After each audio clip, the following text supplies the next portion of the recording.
El nou dipòsit d'aigua al Puig Negre, construït de zero a càrrec de l'Ajuntament de la Bisbal d'Empordà, va entrar en servei la setmana passada, després de 5 mesos d'obres. Està situat dins el terme municipal veí de Forallac, amb el qual comparteixen el final del punt d'abastament de la canonada provinent dels pous a la planta potabilitzadora de Fontanilles. Aquest nou dipòsit suposarà doblar la capacitat del vell, que a més d'haver quedat petit pel creixement demogràfic, tenia pèrdues i filtracions.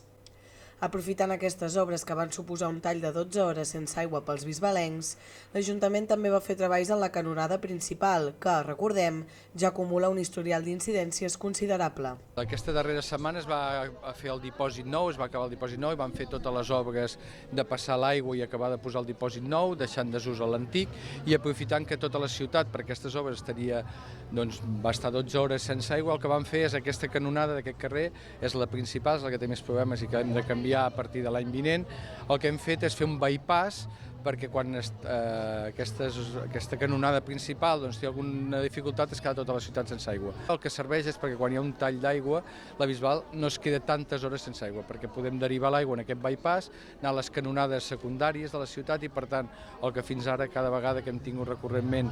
una avaria hem estat 12, 14, 16 hores sense aigua, aquesta vegada amb 4 horetes ho hem pogut solucionar. Tot i això, aquests no són els únics treballs que necessiten mà d'obra en el sistema de clavegueram de l'aigua de la ciutat. Tot apunta a tindre un cost d'1 milió d'euros, és a dir, és una quantitat molt important, però com sempre hem dit, aquesta legislatura ha de ser la de l'aigua en diferents sentits, però principalment posar al dia totes les instal·lacions que durant els últims 40 anys no s'ha fet res. Primer hem de fer dues coses principals. La primera, liquidar el contracte amb Sorea, que és nul però ningú l'ha liquidat i per tant estem en negociacions amb l'empresa Sorea per poder liquidar,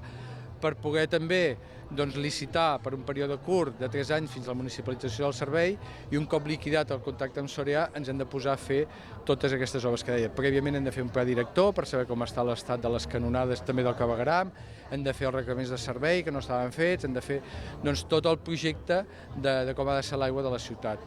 En resum, els treballs del consistori bisbalenc, que encara queden per definir, dependran de l'estat de les canonades a la xarxa de clavegueram municipal que es coneixerà un cop finalitzi el pla director. Però, de moment, Aparicio projecta el final d'aquestes modificacions de cara a l'any 2025.